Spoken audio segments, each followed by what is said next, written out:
2015 में जब मोदी जी की सरकार आई तब दिल्ली को डिकंजेस्ट करने का प्लान हमने बनाया था। उसमें केवल रोड्स और फ्लाईओवर्स केवल बनाने की योजना नहीं थी, पर ease of living and ease of mobility का एक बड़ा विजन था। और उसी लक्ष्य में दिल्ली एनसीआर में हमारा जो प्रवास है वो सुगम हो, तेज हो, सुरक्षित हो और पोल्यूशन फ्री हो और हैसल फ्री हो, यही हमारा उद्देश्य था। नए expressways, ring roads, tunnels, elevated corridors के माध्यम से दिल्ली एनसीआर का पूरा ट्रांसपोर्ट नेटवर्क मॉडर्न और फ्यूचर के लिए हम रेडी बनाने जा रहे हैं। इससे फ्यूल का सेविंग होगा, पोल्यूशन का रिडक्शन होगा, लॉजिस्टिक इफिशिएंसी बढ़ेगी और इकोनॉमिक ग्रोथ को एक साथ गति मिलेगी। अभी हम जा रहे थे तो मुझे हमारे सांसदों ने बताया कि जो रोड बनने के पहले कीमतें थी, जो आज एकदम 4 गुना 5 गुना कीमतें बढ़ गई और यहाँ की विकास की गति काफी तेज हुई और नए नए रोजगार के अवसर यहाँ निर्माण हुए।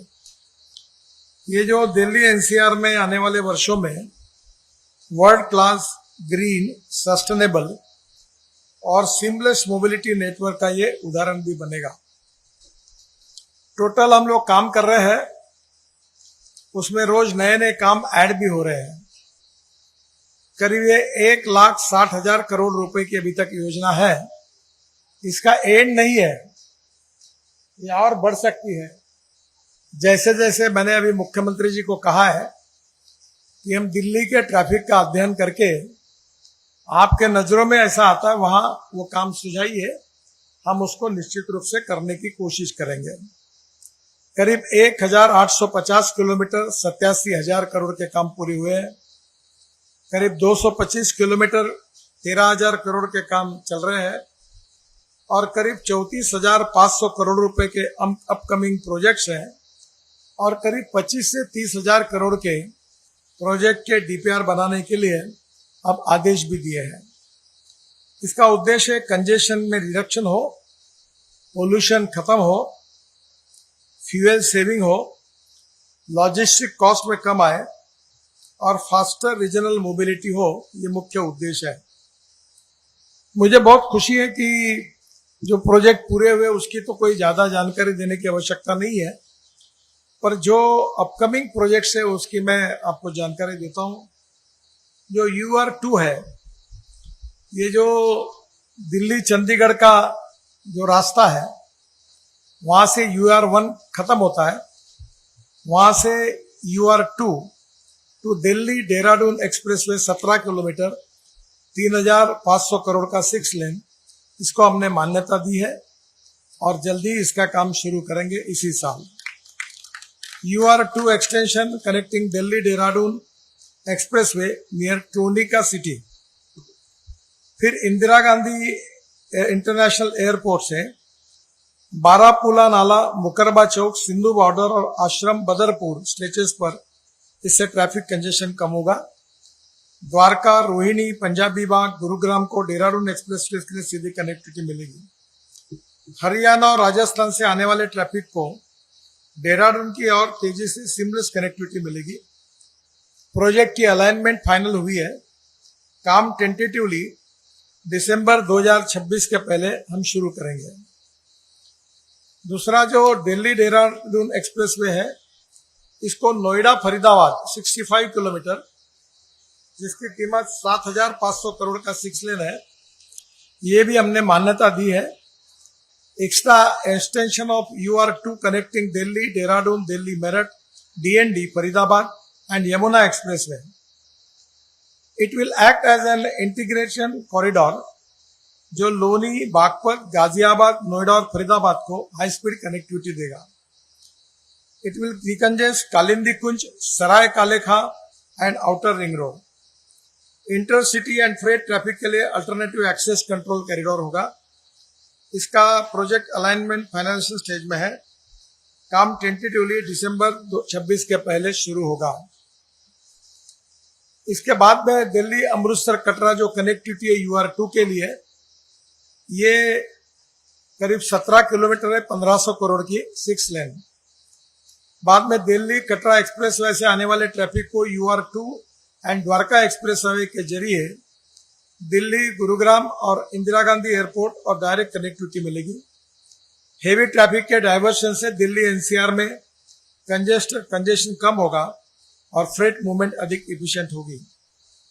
प्रोजेक्ट का DPR अभी पूरा होगा 2-3 महीने में और 2026 तक के बाद इसका टेंडर निकालने की कोशिश करेंगे। ये काम भी बहुत महत्वपूर्ण है। इसके साथ साथ शिव मूर्ति नेल्सन मंडेला मार्ग पर हम टनल बना रहे, 7000 करोड़ की 6 लेन, जो द्वारका एक्सप्रेसवे से वसंत कुंज तक अंडरग्राउंड सिंगल फ्री कनेक्टिविटी होगी, जो महिपालपुर, रंगपुरी और धौला कुआं को डिकंजेस्ट करेगी और एयरपोर्ट जाने वाले राव तुलाराम मार्ग पर ट्रैफिक लोड कम होगा। गुरुग्राम से साउथ दिल्ली को डायरेक्ट कनेक्टिविटी मिलेगी। इसका स्टेटस PPAC अप्रूवल हो गया है, कैबिनेट के अप्रूवल के लिए सब्जेक्ट गया है। जब भी होगा तुरंत 2-3 महीने के अंदर इसका काम हम शुरू करेंगे। एम्स से Mahipalpur Gurugram elevated corridor 20 kilometre, इसकी कीमत है 5000 करोड़ 6 लेन। एम्स, INA, हौज खास, वसंत कुंज, महिपालपुर और गुरुग्राम के बीच सिंगल फ्री एलिवेटेड कॉरिडोर बनेगा। धौला कुआं, महरौली, गुरुग्राम रोड, राव तुलाराम मार्ग को डिकंजेस्ट करेगा और एग्जिस्टिंग दिल्ली गुरुग्राम हाईवे पर ट्रैफिक प्रेशर कम करने के लिए सहायता मिलेगी। गुरुग्राम से गाजियाबाद, नोएडा एवं ग्रेटर नोएडा जाने वाले ट्रैफिक को डाइवर्शन मिलेगा और एरो सिटी, रंगपुरी, छतरपुर और दिटोरनी कनेक्टिविटी मजबूत होगी। ये प्रोजेक्ट अलाइनमेंट फाइनल स्टेज में है। काम टेंटेटिवली अगले साल के जनवरी-फरवरी तक शुरू करने की कोशिश होगी। फिर ये सर्विस रोड है UR2 के, ये बनाने का निर्णय हुआ है। दिल्ली के मुख्यमंत्री और DDA के प्रेसिडेंट, इनके साथ चर्चा हुई और उसके बाद UR2 के उपलब्ध जो ROW है, दोनों 19 किलोमीटर, इसमें 2 लेन सेकेंडरी सर्विस रोड का निर्माण हम कर रहे हैं और उसके लिए 121 करोड़ रुपए हमने सैंक्शन किया है। लोकल पब्लिक और कमर्शियल एस्टेब्लिशमेंट और रेसिडेंशियल एरियाज को सेफ और स्मूथ कनेक्टिविटी मिलेगी। सर्विस रोड बनने से मेन कैरिजवे का कंजेशन कम होगा और हाई स्पीड कॉरिडोर की इफिशियंसी बेहतर बढ़ेगी। URT के दोनों और 2 लेन सेकेंडरी सर्विस रोड निर्माण का प्रस्ताव भी विचाराधीन है, जिसकी अनुमानित लागत 6400 करोड़ रुपए है। UR2 जिसका उल्लेख अभी मैंने किया था कि GT रोड से देहरादून रोड की कनेक्टिविटी और देहरादून से फिर उसको आगे की कनेक्टिविटी है, तो ये भी 6400 करोड़ का है। मुंडका इंडस्ट्रियल एरिया और लॉजिस्टिक हब को भी इसका लाभ होगा। आउटर दिल्ली में प्लान अर्बन एक्सपांशन को ये गति देगा। फिर कालिंदी कुंज चौराहे पर जो बहुत ही कंजेस्टेड है, ये चौक पर मैं जब जाता हूँ तो मैंने मुंबई में 55 फ्लाईओवर बनाए थे, उसमें मुंबई में एक सायन का स्पॉट है, सायन, वो इससे भी डेंजरस था। वहां काम करना बहुत कठिन था और इस कालिंदी कुंज चौराहा पर इसकी मांग लगातार रामवीर विदुड़ी जी करते आए। उन्होंने भी बहुत आग्रह किया था, रमेश विदुड़ी जी तब से करते थे, सोल्यूशन नहीं मिलता था, पर हमने तय किया कि इसको सिग्नल लेस करेंगे, यानी कहीं रुकने की जरूरत नहीं पड़ेगी, ऐसा इसको कर रहे हैं। और ये फिजिबिलिटी स्टडी हो गई है, 6 लेन का होगा, इसके ऊपर 500 करोड़ खर्चा होगा। CRRI ने कालिंदी कुंज पर इंटरचेंज और फ्लाईओवर निर्माण करने की सिफारिश की है। नोएडा, जसोला, सरिता विहार और फरीदा के बीच सिग्नल फ्री कनेक्टिविटी उपलब्ध होगी। ओखला बैराज क्षेत्र में ट्रैवल टाइम में कमी आएगी। दिल्ली, नोएडा, फरीदाबाद कॉरिडोर पर ट्रैफिक फ्लो तेज होगा। फ्यूल कंजम्पशन और व्हीकल फ्लो, इसमें भी पोल्यूशन का व्हीकल पोल्यूशन में कमी आएगी। लैंड एक्विजिशन की कार्रवाई शुरू हो गई है। काम टेंटेटिवली मार्च 2026 तक शुरू हो जाएगा। इसके बाद में जो स्टेट हाईवेज थे उसमें हमने ऐड करके उस पर भी काम करने का निर्णय किया है। राज्य सरकार के 3 स्ट्रेचेस 6 लेन सिग्नल फ्री एक्सप्रेस कनेक्टर्स के रूप में विकसित कर रहे हैं। यू टर्न फ्री कनेक्टिविटी से दिल्ली के इंटरनल ट्रैफिक को तेज एवं आह्वान मिलेगा। आश्रम टू बदरपुर 7.5 किलोमीटर 500 करोड़ 6 लेन। आश्रम बदरपुर स्टेज पर ट्रैफिक कंजेशन में रिडक्शन आएगा। दिल्ली और फरीदाबाद के बीच ट्रैवल टाइम कम होगा। स्टेटस प्रोजेक्ट डीपीआर अभी इस साल एंड में पूरा होगा और जल्दी ही इसका काम हम दिसंबर के पहले शुरू करेंगे। इसके साथ ये हरियाणा दिल्ली बॉर्डर टू पंजाबी बाग, रेखा जी जहां से विधानसभा चुनाव लड़ती है उस सभा में मैं गया था और लोगों ने वो सामने मेरे वो रोड के कंजेशन यानी इतना ट्रैफिक जाम था कि रेखा जी ने मुझे वही कहा कि मैं बहुत तंग हूं इस विषय से।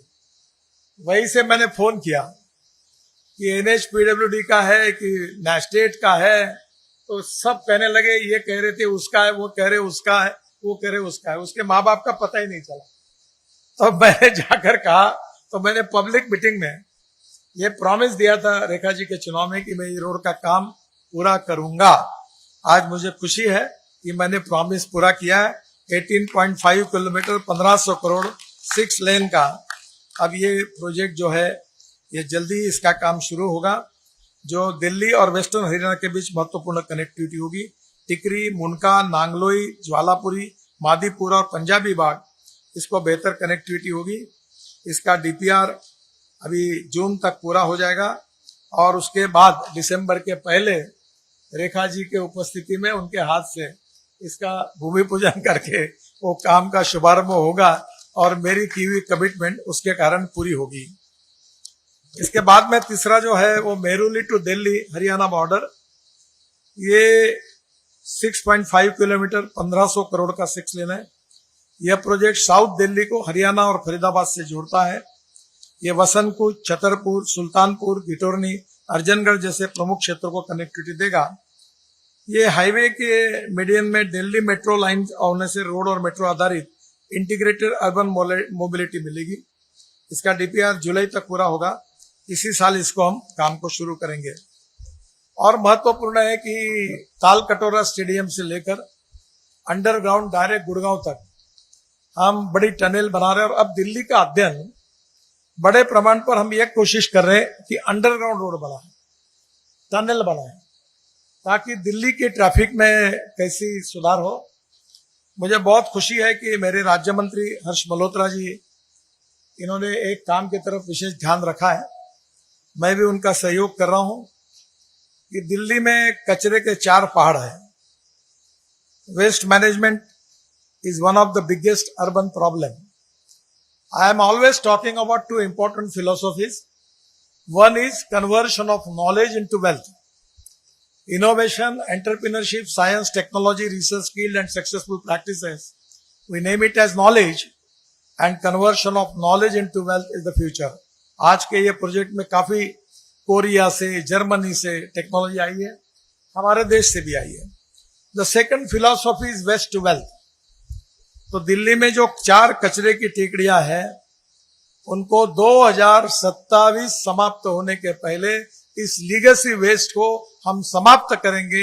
ये काम हमने हाथ में लिया है और ये जितने प्रोजेक्ट बनेंगे उसमें पूरी तरह हम ये कचरा सेग्रीगेट करके डालेंगे। हर्ष मल्होत्रा जी इसके तरफ विशेष रूप से ध्यान दे रहे हैं।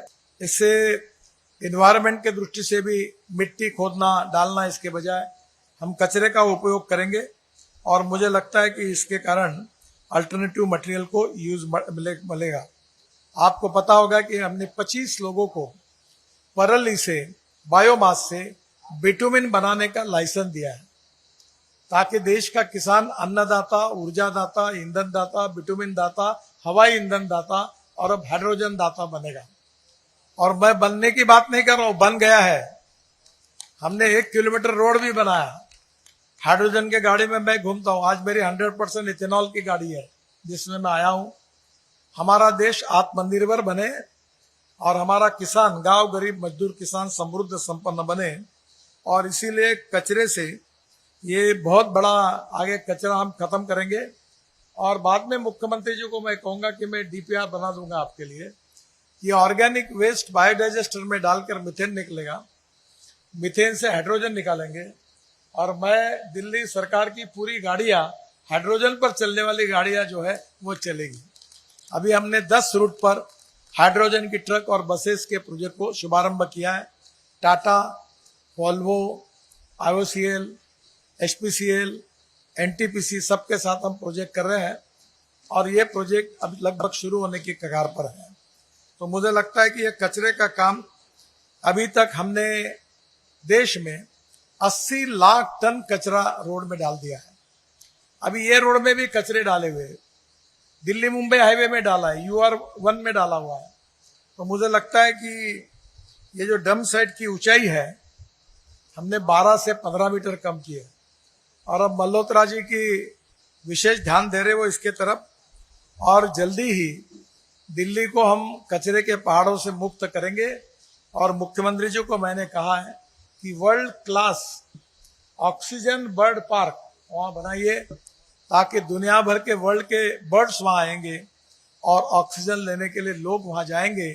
ऐसा सुंदर निर्माण दिल्ली की सरकार आगे करे अगर ये जगह उपलब्ध हो जाएगी तो मुझे लगता है कि दिल्ली एयर पोल्यूशन से, वाटर पोल्यूशन से और साउंड पोल्यूशन से मुक्त हो। मैं जब वाटर रिसोर्सेस मंत्री था तब मैंने दिल्ली को करीब 8,000 करोड़ रुपए दिए थे। जायका का भी एक बड़ा प्रोजेक्ट था और उसके लिए भी मैं मुख्यमंत्री से अनुरोध करूंगा कि अभी यहाँ भी बाजू में एक नाला है, काफी प्रदूषित जल है, पूरे लोग अपना ड्रेनेज उसमें छोड़ देते हैं और इसलिए जल प्रदूषण, वायु प्रदूषण से मुक्ति देना और इस शहर को एक ग्रीन सिटी बनाना जो देश की धड़कन है, दिल है। और मुझे इस बात का विश्वास है कि आदरणीय मुख्यमंत्री जी भी इसमें काफी सहयोग करके नए नई नीतियां अपना रही है और हम भी जो जो प्रोजेक्ट ले रहे, परली जलना बंद हो जाएगा। अभी लगभग हमारे देश में 220 लाख टन परली राइस स्ट्रॉ हरियाणा और पंजाब में होता है और वेस्टर्न यूपी में होता है, और अभी सोनीपत में, पानीपत में अभी परली से 1 लाख लीटर इथेनॉल, 150 टन बायोबिटुमिन और 78,000 टन बायो एविएशन फ्यूल, हवाई ईंधन तैयार हो रहा है। शायद मैं सब बातें करता हूं तो पहले लोग मुझे बोलते थे ये बता रहे कैसे होगा, विश्वास नहीं रखते थे, पर मैं आपको नम्रता पूर्वक कहूंगा कि मैंने कही हुई हर बात, मैं पत्रकार को बोलता हूं रिकॉर्ड कर लो, और मैंने कही हुई हर बात 100% पूरी हुई है, ये भी पूरी होगी। हमारी मिनिस्ट्री और दिल्ली के मुख्यमंत्री और महानगर पालिका, हम सब लोग मिलकर काम करेंगे मोदी जी के नेतृत्व में, और दिल्ली को ट्रैफिक जाम से तो मुक्ति देंगे ही, पर दिल्ली को प्रदूषण से भी मुक्ति देने का पूरा प्रयास कर रहे हैं। और उसी में आज का ये महत्वपूर्ण रोड है। वैसे ये जेवर एयरपोर्ट तक जाता है, हम 30 किलोमीटर से वापस आए हैं, पर ये जो है ये भी अपने आप में बहुत कठिन था। मैं रामवीर विदुर जी के साथ इस रोड के नीचे से मैंने प्रवास किया था, तब उत्तर प्रदेश सरकार का ये कैनाल था, उनका यह गेस्ट हाउस था, बहुत अड़चने थी, समस्याएं थी, बहुत ही समस्याएं थी, बहुत कॉम्प्लिकेटेड काम था, वेरी डिफिकल्ट टू वर्क। और मैं जब ये काम की अड़चने आती थी तो हर बार दौड़ के हम काम करते थे, पर फिर भी बहुत कठिन था। पर मैं अक्सर एक बात कहता हूं कि impossible word itself it means that I M possible, nothing is impossible. तो प्रयास करने पड़ते हैं, और वो प्रयास करने में हमारे अधिकारियों के साथ हमारे कॉन्ट्रैक्टर ने, इंजीनियर्स ने, और वर्ल्ड स्टैंडर्ड के डिजाइनर्स, टेक्नोलॉजी सब में। यहाँ बाजू में आप जाके वो जब यहाँ बाजू में प्रदर्शनी है कि ये ब्रिज कैसे बने, ये टेक्नोलॉजी नहीं है, इसका डिजाइनर कोरियन है, और जो काफी बड़ा काम इसमें हुआ है। और क्वालिटी के बारे में अब मैं बहुत पंक्चुअल हूँ। स्पीड ब्रेकर्स के कारण आपको तकलीफ होती है, उसके एक्सपांशन जॉइंट्स, और एक्सपांशन जॉइंट्स के साथ जो ये पियर पर जो खड़ा होता है तो उसको हम लोग बेरिंग्स कहते हैं।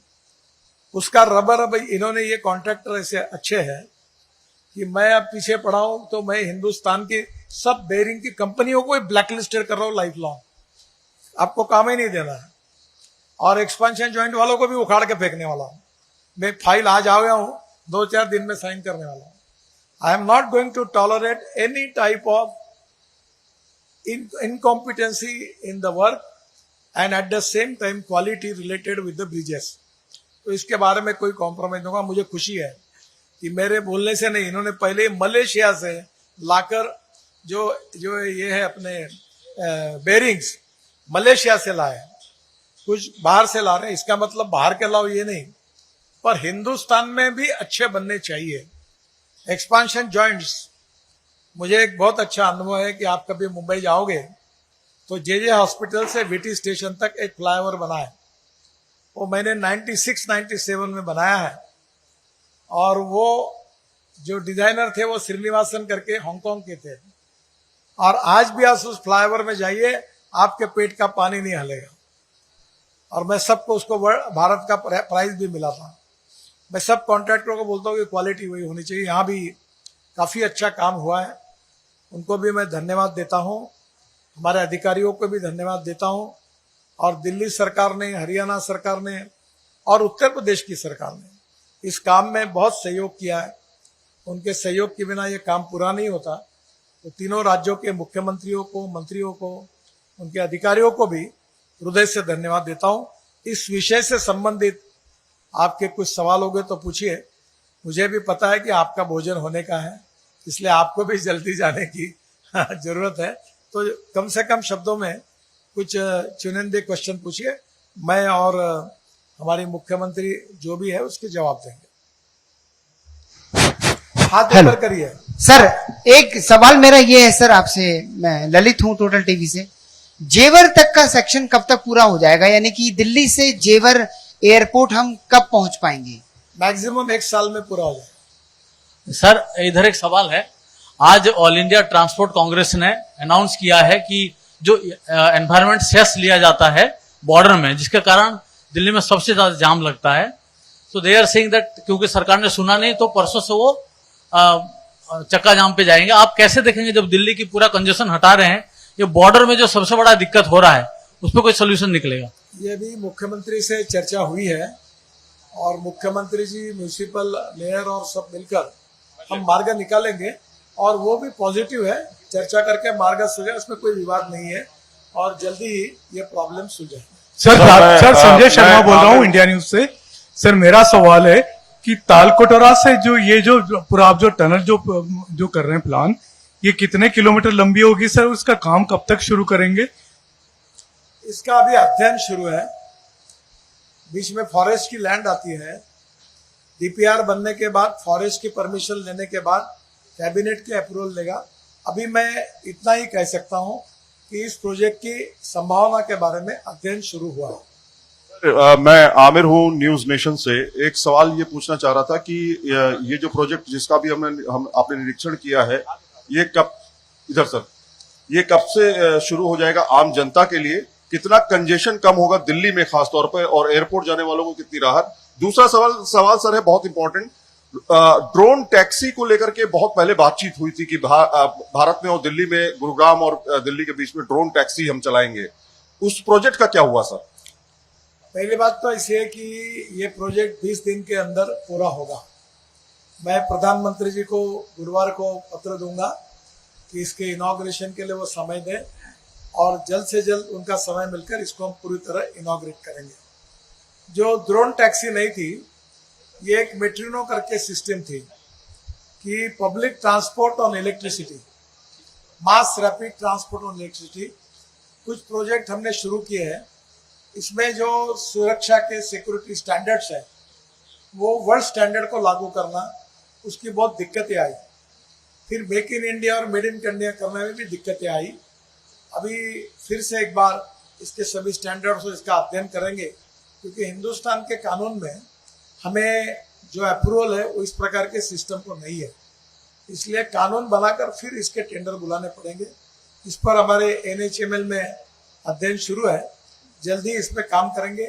एक टाटा के साथ हमने नई बस लाई है और वो फ्लैश चार्जिंग है, 135 सीटर है, एयर कंडीशन है और एग्जीक्यूटिव चेयर है, और बस में एयर होस्टेस जैसी बस होस्टेस है, वो फ्लैश चार्जर नीचे आता है, बस चार्ज होती है 20 सेकंड में और 40 किलोमीटर चलती है, और ये भी काफ़ी बड़े प्रमाण में सक्सेसफुल है। जेकोस्लोवाकिया में चलती है। तो टाटा को मैंने आग्रह करके जेकोस्लोवाकिया से स्कोडा के साथ जॉइंट वेंचर करने के लिए कहा था। उन्होंने टेक्नोलॉजी को जॉइंट वेंचर किया है। हुबली में कर्नाटक में उन्होंने प्रोजेक्ट डाला है, और पहला पायलट प्रोजेक्ट अब नागपुर में हम शुरू कर रहे हैं। उसके अनुभव के बाद इसमें 5-7 प्रकार की टेक्नोलॉजी है। कौन सी टेक्नोलॉजी कॉस्ट इफेक्टिव है, कम कैपिटल में हो सकती है, उसके ऊपर फिर आगे इसका हम अध्ययन करके करेंगे। सर, मैं कुमार कुंदन हूँ, TV9 भारतवर्ष से। मैं ये जानना चाहता हूँ कि दिल्ली मुंबई कॉरिडोर सराय काले खां से शुरू हो रही है, दिल्ली देहरादून कॉरिडोर भी सराय काले खां से हो रही है, नमो मेट्रो भी सराय काले खां से है। तो ऐसे में क्या ये इलाका कंजेशन ज्यादा नहीं होगा? इसको लेके क्या कुछ प्लान है आप लोगों का आगे चल के? सर, ये तो प्लान था, इसीलिए तो ये बना है। और अभी जैसे मैंने कहा कि जो कालिंदी कुंज की बात की मैंने, कि जो सबसे जाम है वहाँ बहुत प्रॉब्लम, उसको हम सिग्नल लेस कर रहे हैं। देखिए, problems are there. I don't want to claim that I am going to resolve your 100% problem, but our intention is very clear. We try to solve your all type of problem. पर problem solve करेंगे तो नए problem पैदा होते हैं, क्योंकि मैं दिल्ली की जनसंख्या को नहीं रोक सकता और गाड़ी खरीदने वालों को भी नहीं रोक सकता। रोज बदल रही है, पर हम लॉन्ग टर्म पर प्लानिंग करके इसमें कमी लाएंगे और लोगों को सस्टेनेबल डेवलपमेंट के साथ काफी रिलीफ देंगे, और जहां जहां प्रॉब्लम ध्यान में आएंगे उसको रिजॉल्व करेंगे। सर, मैं मनीष अग्रवाल नवभा टाइम से। हालांकि आप रोड एक्सीडेंट पे लगातार काम कर ही रहे हैं सर, लेकिन 3 चीजें लगातार हो रही हैं सर। एक तो रोंग साइड हाईवे पे, एक ओवर स्पीडिंग सर, और तीसरी रोड साइड में गाड़ी खड़ी कर देते हैं। उनसे लगातार सर एक्सीडेंट कहीं ना कहीं हो ही रहे हैं। इन पे कैसे सर पार पाएंगे और सख्ती कैसे हो सर? देखिए, हमारे डीपीआर के गलती के कारण जो ब्लैक स्पॉट्स हुए हैं, उसमें हमने 40,000 करोड़ रुपए करके ब्लैक स्पॉट्स इंप्रूव किए हैं, और लगातार हमारी इंप्रूवमेंट जोरों से चालू है। जो पहाड़ी क्षेत्र में लैंडस्लाइड्स होते हैं, उसके भी हमने करीब 650 स्पॉट आइडेंटिफाई किए, और 380 जगह पर वर्ल्ड की फेमस स्विट्जरलैंड और बाकी जगह से टेक्निक लाकर उसको भी उत्तराखंड, हिमाचल, कश्मीर और सब जगह वो भी काम कर रहे हैं, अरुणाचल, ये भी काम, सिक्किम, वहाँ भी हमने काम किया है। मैं आपके मार्फत एक अच्छी बात कहूँगा कि अभी रोड एक्सीडेंट होने के बाद लोग डरते हैं कि जख्मी को मदद करने के लिए, कि लफड़े में नहीं पड़ना चाहिए। अब हमने एक राहवीर योजना बनाई है। अगर कोई जख्मी को लेकर अगर आप कोई भी हॉस्पिटल पहुंचाते हैं, तो उसको राहवीर करके उसको जख्मी को हॉस्पिटल पहुंचाने वाले को हम 25,000 रुपये का अवार्ड देंगे। बाद में किसी भी हॉस्पिटल में जिसको एडमिट करेंगे, उसके लिए हमने स्कीम बनाई है कि 8 दिन का खर्चा मैक्सिमम अप टू 1.5 लाख रुपए हम तुरंत उस हॉस्पिटल को देंगे और उसकी जान बचाएंगे। दिल्ली के एम्स के डॉक्टर के रिपोर्ट में आया है कि अगर हम तुरंत अगर उसको हॉस्पिटल में एडमिट करते हैं, तो हम 50,000 लोगों की जान बचा सकते हैं। आप लोग भी इसका सहयोग, इसके लिए हमें सहयोग करिए, लोगों को जगाने के लिए और मदद करने के लिए। सर, मैं प्रशांत मिश्रा, हिंदुस्तान समाचार न्यूज एजेंसी से। सर, जैसा अभी आपने बताया कि दिल्ली में एक ताल कटोरा से आपने बताई कि एक टनल बनाएंगे, और आगे आपने कहा कि बहुत सारी टनल बनाने की योजना है, आगे हम सड़क का जाल टनलों के थ्रू बिछाएंगे। तो क्या आप बता सकते हैं कि कितनी, क्या कुछ प्रस्तावित है या योजना चल रही है, कितनी टनल्स बनेगी, पहला। और दूसरा सवाल सर ये है कि दिल्ली में जो सबसे ज्यादा, दिल्ली क्या पूरे देश में जो सबसे ज्यादा प्रदूषण है वो ट्रांसपोर्ट विभाग की वजह से ही है। तो ऐसे में अक्टूबर नवंबर जैसे ही आता है, दिल्ली में ग्रेप 1, ग्रेप 2, ग्रेप 3 लगना शुरू हो जाता है।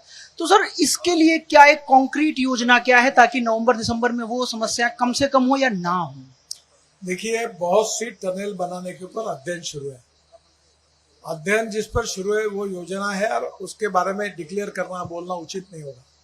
अभी मैंने आदरणीय मुख्यमंत्री जी को और पीडब्ल्यूडी मिनिस्टर को कहा है कि दिल्ली के ट्रैफिक का अध्ययन करके आपके लेवल पे भी कहाँ क्या कुछ करना चाहिए, इसका अध्ययन करके मुझे आप बताइए, उसको हम प्रायोरिटी देंगे। और जो आपकी आखिरी की बात थी, और क्या थी, पोल्यूशन, तो दिल्ली के पोल्यूशन में 40% मैं जिम्मेदार हूं। As a transport minister we contribute 40% pollution, इसलिए 2004 से मैं अल्टरनेटिव फ्यूल बायोफ्यूल की बात कर रहा हूँ। अभी ethanol, methanol, biodiesel, LNG, electric, hydrogen, और मैंने जब इलेक्ट्रिक कार पहले लॉन्च की थी तो लिथियम आयन बैटरी की कीमत $150 पर किलोवाट पर आवर थी, जो $50 पर आई है। अभी एग्रीकल्चर इक्विपमेंट, ट्रैक्टर भी इलेक्ट्रिक, एथेनॉल, अल्टरनेटिव फ्यूल और बायोफ्यूल का है, मेरे घर पर है। अभी कंस्ट्रक्शन इक्विपमेंट भी आ रहे हैं और तेजी से बदलाव हो रहा है। और निश्चित रूप से आने वाले समय में हमने बस कोड नया लाया है, और आज ही मैंने दिल्ली के मुख्यमंत्री जी से अनुरोध किया है कि अब इसके बाद बस परचेस करेंगी तो जो बस कोड ट्रांसपोर्ट मिनिस्टर ने लागू किया है वो बंधनकारक है सभी राज्यों पर, उसके आधार पर बहुत ही अच्छे क्वालिटी की कंफर्ट मिलने वाली बसेस खरीदी करिए। और दिव्यांग जो लोग हैं, सीनियर सिटीजन, वो आसानी से चढ़ सकते, इसकी व्यवस्था है। वो बस कोड में वो कुछ है, तो मुझे लगता है कि निश्चित रूप से उन्होंने बड़े प्रमाण पर इलेक्ट्रिक बसेस भी ली है, डीजल का कंजम्पशन कम हो रहा है, और हमने भी अनेक योजनाएं तैयार की है। ये कठिन काम है पर असंभव नहीं है, हमारा प्रयास चालू है, इसमें हम जरूर कामयाब होंगे। सर गौरव, लास्ट क्वेश्चन। हाँ, गौरव मिश्रा सर, भारत 24 से। सर, जो आपने कहा है बैरिंग कंपनियों को ब्लैकलिस्ट करूंगा, क्या इस पर कोई अध्ययन हुआ, कोई ऑडिट हुआ, इनका जो इनकी गुणवत्ता खराब है, और अगर ऐसा कुछ हुआ है तो कब से इनके ऊपर नकेल आप कसने जा रहे हैं, कब ब्लैकलिस्ट करेंगे पूरा इनको? अध्ययन हुआ, अनेक जगह पर वो बेरिंग निकाल के फेंके, वो कंपनियां थी उनके ऊपर थी, और ध्यान में आया कि ये बड़ा निग्लिजेंट काम चल रहा है। तो हम पहले करेंगे कि ये जो एक्सपेंशन जॉइंट्स और ये है, इनकी जितनी कंपनियां अभी रजिस्टर है उनको सबको ब्लैकलिस्ट करेंगे। एक टेक्निकल टीम अपॉइंट करेंगी और 15 दिन के अंदर वो टेक्निकल टीम अध्ययन करके जो भी इंडिया के बेस्ट क्वालिटी के उनको ही केवल अनुमति देंगे, नहीं तो बाहर से लाओ। पर हम इसके साथ लोगों के जीवों के साथ हम खेल नहीं सकते।